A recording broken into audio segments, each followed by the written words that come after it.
Hi guys, it's Lola and welcome back to my channel. So on this channel we do a lot of work in sketchbooks, so I thought that I would do a bit of a buy guide for you today, but not of what brand of sketchbook, because I think there are lots of really good brands out there, but specifically of the size, because I think that size really does matter when it comes to sketchbooks. And when I say size, I mean things like the size of the paper, but we're also going to be talking about the number of pages, about the shape, so square, rectangular, how big is it, what is best for you, and I'm going to try and help you guys to personally figure out what is the best size, what's the best shape for you to work in. I think picking the right size is so important, because if you pick the wrong size for yourself, then you're just not going to be motivated to work in it and to create art, and it's just going to be a wasted purchase that collects dust and never gets filled. So for example, for me personally, I just recently completed and did a tour of this sketchbook here, this nice little square one, and I did a tour, so if you want to see more then go ahead, but this is just me opening up on a random page, and I really liked working in this sketchbook. But now I've moved on to a bigger one, so this one here, this is a custom designed cover, by the way. If you want to see me create it, I have a video, but this one is A4. I just am not personally as big a fan of a big sketchbook. I really like the sketchbook itself, but the size just isn't for me. And the reason is I really like to fill every single page, and I just find it really difficult to be faced with so much blank empty space that I have to fill. So we're going to take a look at my sketchbooks today, and yes, all of these are my sketchbooks. I'm kind of like a dragon, except instead of hoarding gold, I exchange my gold for sketchbooks and I hoard sketchbooks instead. So we're gonna start off with this eeny weeny teeny tiny sketchbook. So this is the Moyao tiny watercolor sketchbook. Now I think the benefit of a really tiny sketchbook like this is definitely portability. So you can take this absolutely anywhere, just you and a couple supplies, maybe a small watercolor palette or just a couple of pens. I haven't actually filled this one this much. I've only done I think like 2 drawings in here so far. Yep, so we've got this little landscape drawing that I did, and I think it's really perfect for taking on the go if you want to do some landscape drawings. I think what's great with this is its biggest con is that it's small, but that's also its biggest strength as well.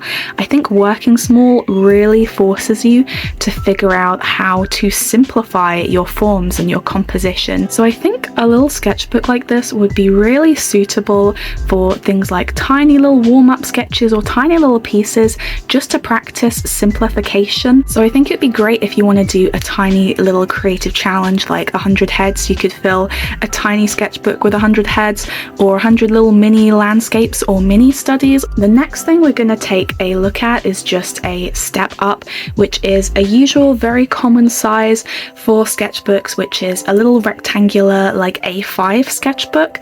So this one is a moleskin. I don't know if any of you were around in this time on YouTube where the moleskin was all of the rage, and this was like the most popular sketchbook that you could get. Now it seems to be like a Talon's Royal Art sketchbook. I always see people working in those nowadays, but back in the day the moleskin was the thing. I'm just going to do a flip through, but just to make you aware, I filled this sketchbook out years ago, so this is a no judge zone, okay? I need you to make a pact with me. This art is old, it's not good, but I'm going to flip through as I talk just so that you... oh god,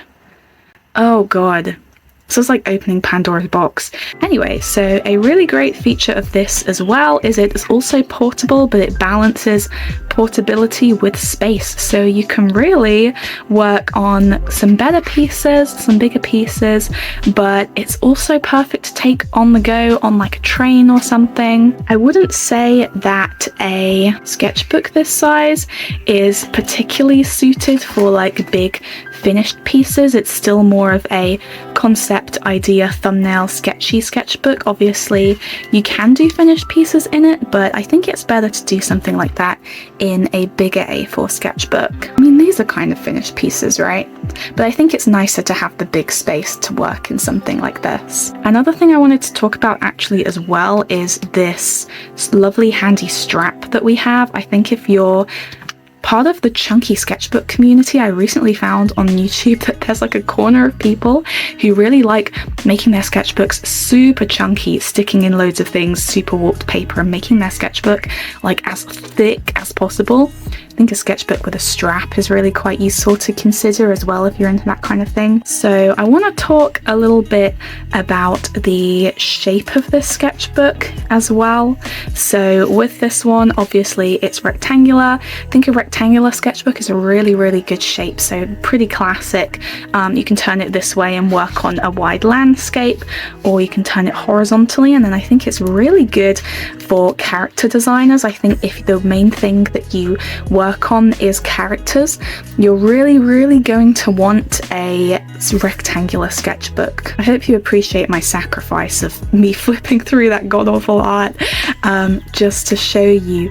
But yeah, if you are a landscape artist, you can even get ones that are like literally long like this, and they bind this way, so they open up like two big long landscape pieces.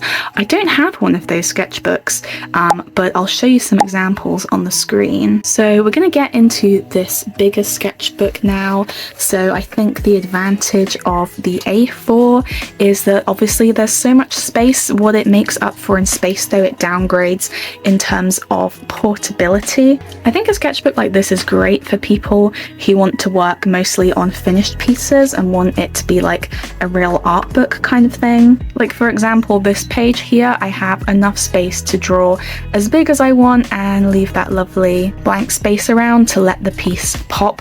It's going to be a lot more cramped doing that kind of thing in a little A5 sketchbook like this. Obviously you can get even bigger sketchbooks than this, which I do have. I might try and find one, just give me 1 second. Yes, I do. Oh my god, even bigger. This one is an A3 sketchbook, so yeah, it's absolutely huge. Not really portable at all, but best for like big projects. So yeah, here's a little example of what you can find in this one. I was doing some, oop, I made the camera wobble so much. Sorry, I don't want to make you sick. Motion sick. Yeah, I did a lot of like printmaking in this one, which is quite interesting. I really like printmaking. It's really fun because you can basically, you make like a stamp almost, then you can roll on the ink and you can get lots of different variations of the same piece, which is quite interesting. This one is really great for figuring out the design process as well. You can make multiple designs, make a ton of notes. Basically, I think if you're working on a big project that you're trying to figure out, this kind of size, this massive sketchbook would be absolutely perfect for that. We've got the little happy medium between the tiny and the A5, which is just a little casual sketch pad, which I guess you could bring out with you, and maybe if you're sketching in a cafe and you want to just draw some people and things quickly around. As you see, you can also store your pencil in here, which is quite handy, so you can just bring this with a little pencil slotted in the top on the go. Super nice, low pressure, easy to fill with thumbnails, sketches, or even finished works. It's completely up to you, but just might be a little bit cramped for that. This one is not filled at all, but I used to take one of these to work. Don't tell my old boss. They could totally see me on the security cameras though, right? I was just planning out a little book that I was writing at the time in one of those. Then we have the fun options, which are these little square ones. I really like working square. It's quite interesting. I think it really forces you to think in a different way compositionally. So if you haven't tried one, it might be an interesting one to try out potentially. I would say this would be great for a social media artist because of the square shape, but obviously Instagram isn't doing squares anymore, so I don't know how relevant that is. Next thing I want to talk about as well is just the number of pages. So as we can see, this one is quite thick, quite juicy and quite long, and it's going to take a while to fill. And I think you need to consider, I suppose, how often you draw and how impatient are you as well as an artist, and be honest with yourself about that. So some people draw ravenously every day. You're going to make sure that you want to get a really thick sketchbook. And I think people who like to just have a dedicated sketchbook that they get really attached to, and they fill it over the course of a year or a few years or a few months, and really be able to just flip through and see all of your progress over a longer period of time. That's really nice for this. If you're quite an impatient sketchbook artist and you just want to get to the next best thing, buy a new sketchbook, start afresh, definitely worth investing in one that's a bit skinnier with fewer pages so that you can get through faster. Best example would probably be something like this. You can see how thin this sketchbook that I have here is. Really great if you just love the feeling of starting afresh, starting something new very often, and you find that that helps to keep you motivated. Definitely get a skinnier one. And then I also want to consider the binding as well. So I think something great with a sketchbook like this one that I have here is that it has this like glue binding, so you can really easily tear the pages out, which I do quite often. So if you like to work not in a sketchbook sometimes and you like to just work on a spare sheet of paper, that can be really useful to have, is one that has a glue binding so you can just tear pages out super easily. Something like this spiral notebook, if you were to tear the pages out, then it's just gonna leave all of these little holes, which isn't so nice to have to deal with, and probably have to cut that off or it's going to look quite messy. So if you want your sketchbook to be able to double up as like a scrapbook paper as well, that you can pull some nice paper out and do some work and painting on without everything in the way, then that's great. Go with glue binding.